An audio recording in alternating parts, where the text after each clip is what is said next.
Inside the Birds is back, everybody. What's going on? It's Geoff, Mosher, and Adam Caplan. And yes, we are pumping it out because the Eagles have made their second big trade since Monday's start of the noon legal tampering period. This time it's a starter, not a backup quarterback. They trade their safety, CJ Gardner-Johnson, somewhat of a surprise move. They traded to the Texans. They get offensive guard Kenyon Green, a former first-round pick a couple of years ago, Adam, and then they get 2 day 3 future picks from the Texans. So let's attack this from multiple angles. First of all, the biggest question most people have is why? Why are the Eagles trading CJ Gardner-Johnson? Coming off a Super Bowl, coming off him having 6 interceptions for the second time in his 2 years as an Eagle. And yet for the second time, they go to the Super Bowl and they get rid of CJ Gardner-Johnson. It is bizarre. I mean, he is one league source said to me, man, what is with Gardner-Johnson on and off Philly's roster? He can't stay on there. I'm like, yeah, I guess not.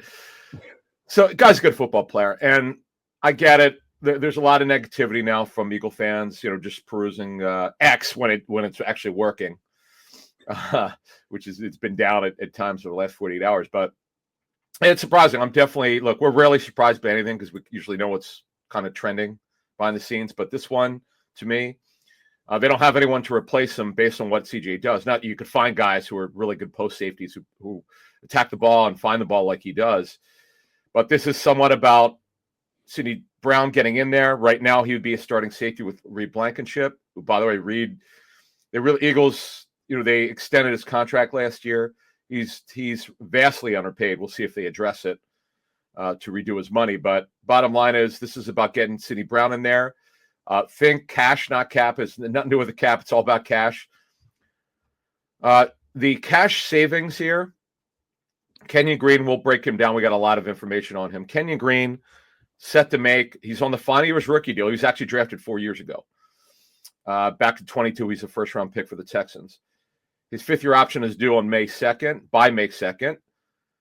He's going to make about $2.9 million in cash this season. CJ Gardner-Johnson he's going to make $8.5 million, $2 million of it's fully guaranteed.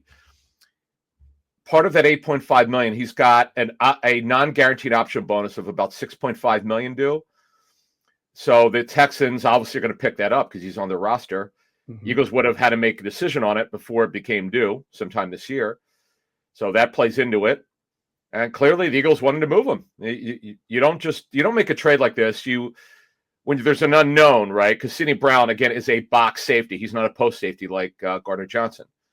Right. And they'll have to figure this out. I talked to Greg Cosell about this. He's got some thoughts. We'll talk to Greg later this week. We'll do a show with him on free agency, and we'll obviously talk about this. I talked to 2 league sources on this. There's some things you can do to cover up because Blankenship you can line up in a variety of ways, but he's not strictly a post safety like CJ, who's, so-called ball hawk. So that's something they're going to have to work through. But this is about shedding cash.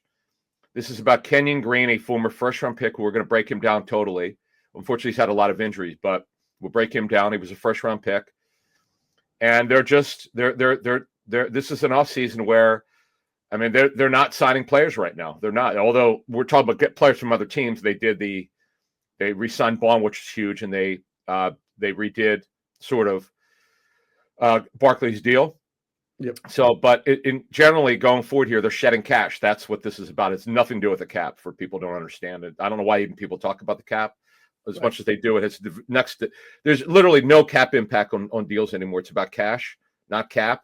Cap is a workaround. If you want a player, you're going to find a way to keep him. It's cash justification over a period of time. Do we think this player is worth paying the cash first, then worth keeping of the cap number? Think cash first, not cap, folks, if you really want to get it. Adam, we made a joke, and I'm going to introduce this new term based on what you just said, because we've said there's no such thing as cap casualties in the NFL. If you want a player, you can figure out a way to afford him. This is a cash casualty, CJ Gardner-Johnson, because the Eagles do need their cash. Why? As you mentioned, and Howie Roseman, by the way, said this. He doesn't really say a lot in press conferences, but at the Combine, he stood at the podium and he said that this offseason they're going to make a lot of moves that aren't quote unquote conventional wisdom. And this is just like 2 years ago. He said it 2 years ago. He said, you're going to have to play younger players.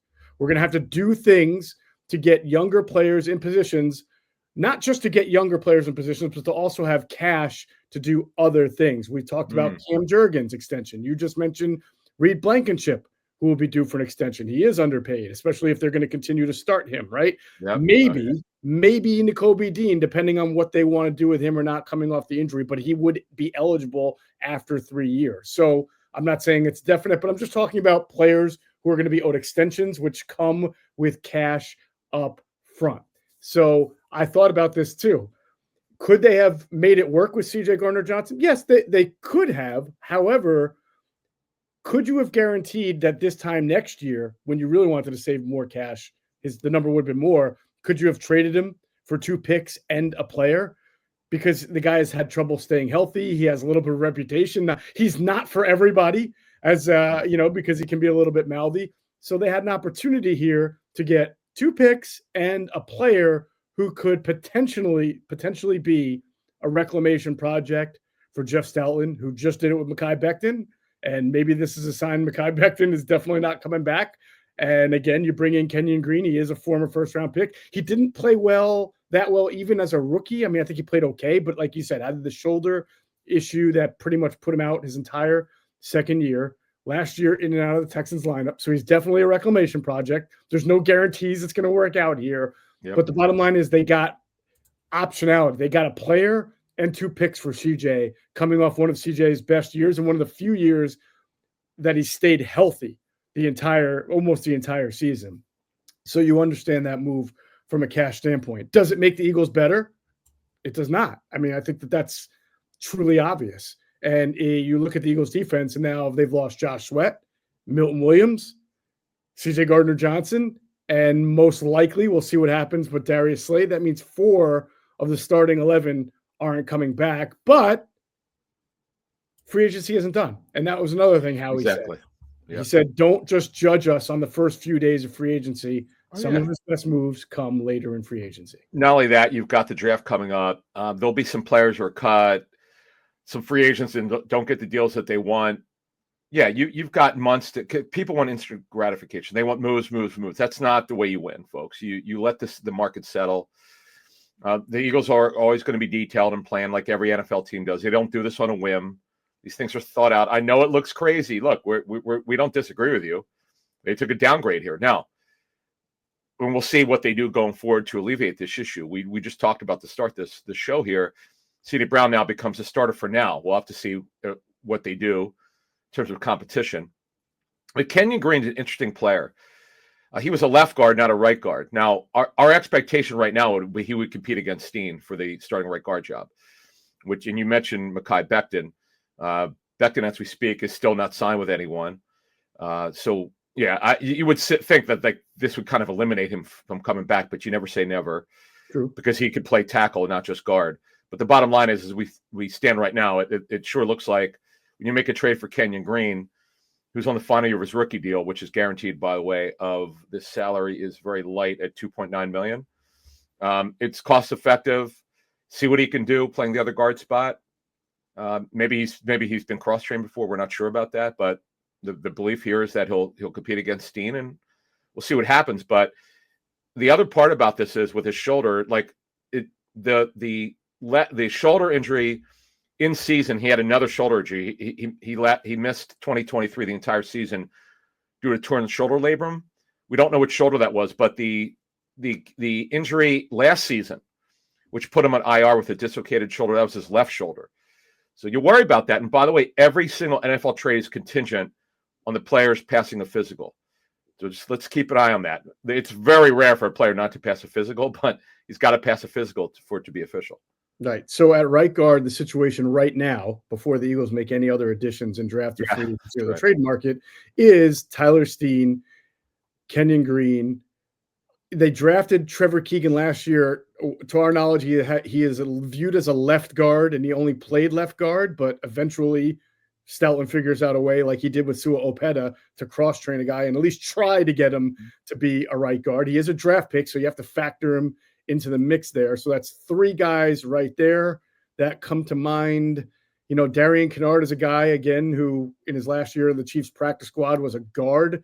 So when they signed him, they had guard in mind, but then they wound up moving him to tackle, and he played tackle, or practice, I should say, at tackle, and played in the preseason games, and then the game that didn't matter at tackle. So we'll see there. But, the Eagles always address offensive line in draft, post-draft, and then free agency. But that's where it really looks right now, is what you've got is Steen, Green, and maybe Keegan as a dark horse candidate until any further moves are made. By the way, Green did not get his job back after he came back from IR from the dislocated shoulder. He didn't get his job back. They moved Titus Howard to left guard, who had played right tackle. They put rookie Blake Fisher in at right tackle.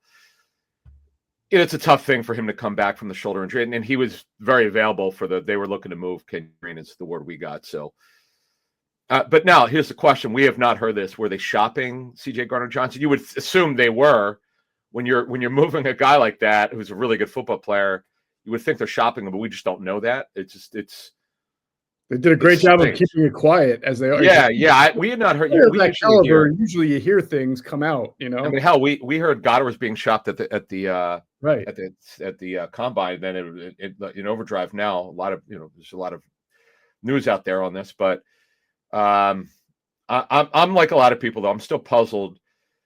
Just because it's one thing if they had, and I was talking to a guy in college scouting today about this, because I was asking what he remembers about either player, and this guy's been also on the pro side as well. He goes, it's Gardner-Johnson's career very well, and he goes, man, it's hard to find really good post safeties, guys with great range like that. Mm-hmm. More often than not in the draft, they're box safeties. It's very rare to find guys who could play the ball like CJ does.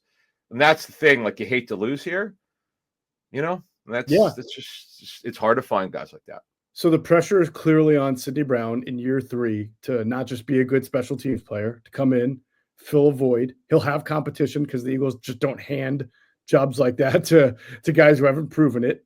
Tristan McCollum's still on the roster as we know. Now, it also brings to light an interesting move they made during the season that we talked a lot about for times like this, and that was when they signed Lewis Seen, the former Georgia player who was a first-round pick 2 years ago from the Vikings, didn't make it with the Vikings, was on the Bills practice squad toward the end of the year. The Eagles signed him to their 53 and kept him there, even when they had other moves they needed to make. So they clearly saw something at him in Lewis Seen that they wanted to have him on the roster to compete. You wonder if Howie, in his mind, way back when, even had an idea that he'd be moving off of CJ GJ after this year to make that kind of move and keeps Lewis Seen on the 53.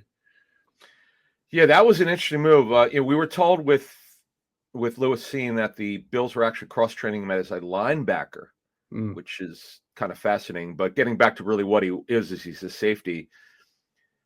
Yeah, I mean, you would think because of his size, he's a box safety, but we'll learn more about if he's got the range or versatility to play both.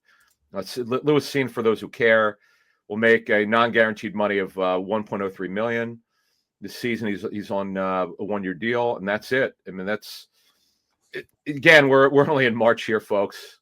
All's not done. The Eagles know what they have there. They're going to have to rework it, that safety position next to Reed Blankenship. Reed Blankenship is a really good player. Like, that's an unbelievable find for the Eagles, but they've traded their best coverage safety. There's no question about that. And this is fascinating. This is going to be interesting to see what they do from here. I mean, definitely fair to point out that Reed has played his best football next to CJ Gardner-Johnson. And when he didn't have a playmaker, a true post safety next to him, he in 2023, when they had, what was it, Justin Evans for a little while and Terrell Edmond, they had a rotating cast of safety, Kevin Byard. He wasn't the same player. Now, that could have just been the whole defense wasn't right in 2023, and Reed's better than that, and he can still function even without CJ Gardner-Johnson next to him. It's just a small sample size that we have, and he's played really well with CJ Gardner-Johnson by his side and not so well without him. So we'll have to see what happens going forward. I definitely think the Eagles will continue to address this position in this offseason. By the way, real quick, there are a ton. There are like 30 safeties out there, all veterans. We're talking guys who are vested veterans who are not signed. Mm-hmm. Now, unfortunately, most are box safeties. That's there's a because I'm looking at the list. I'm like, well, yeah, he's got great size. Yeah, he's been a starter, but so it's still a buyer's market, but there's a reason why they're out there. So these guys don't necessarily fit what they're looking for. But again, the season doesn't start September, so I wouldn't panic here. I know people are angry. I was actually looking at our Patreon group and on our Discord. People are puzzled. We get it. We're trying to give you as much information as we can, some background, money, and fit, and all that, and what this looks like based on what we know. But there's still work to be done, as you said. Absolutely. I forgot to mention Andre Sam as well. He was practicing at safety. He was a rookie free agent from LSU that they signed last year after the draft. So that's the safety room. We've talked about the right guard room. I know, as you're saying, fans are getting really, really kind of like twitchy and itchy because, listen, everybody wants to see the Eagles be competitive and repeat. Let us guarantee this. Let's not be equivocated about this, right? The Eagles are not punting going into 2025. We assure you that. They will make moves to be as competitive as they can be to try to win a Super Bowl again. And also to try to, as Howie always says, try to have long-term sustained success, which they've been able to have for quite a while now. 3 Super Bowls in the last 8 years shows that. So that's sometimes you have to make unpopular moves to do that. Yeah. And this is clearly one of them, but there's a purpose behind it. There's a method to the madness. We're not sitting here being anybody's defense attorney. I'm not saying it's going to work out. I'm saying the Eagles are doing what they can to have long-term success, but also be competitive for next year. Doesn't mean they're going to be able to put the number 1 ranked defense on the field again. That's why you have a great offense, and hopefully you can build that up and have that getting better. But, you just can't bring the same team back year after year. It's just not financially possible. And so these are the moves that are often made. And just want to get this last there, and also don't discount the value of coaching. The coaching is so important here because when on the surface, you're losing a really good football player, it puts more stress on your coaching staff. Absolutely. It's more of a challenge here. So that's the addendum to this is that the coaches now, well, obviously we have to see what they do, who they add for the draft and free agency at safety. But on the surface, without Gardner-Johnson, it's going to be harder. There's no question about it. Boy, the shocking move now would suddenly move Cooper DeJean to safety, and think about how similar he plays the game to CJ Gardner-Johnson. Like good coverage, good athleticism, good playmaking. Do it. Yeah, but I don't know if they want to do that. I know. Well, it's worth saying because he's so versatile and so athletic. Yep. And he's sort of a unicorn, man, this kid. So you never know. But we know how much they love Sidney Brown, so we'll see what happens here. All right, that's going to do it for this episode, this little emergency podcast as the Eagles trade CJ Gardner-Johnson. That'll do it for this episode of Inside the Birds, the leading podcast in Eagles intel. And as always, we thank you for flying with us inside the bird.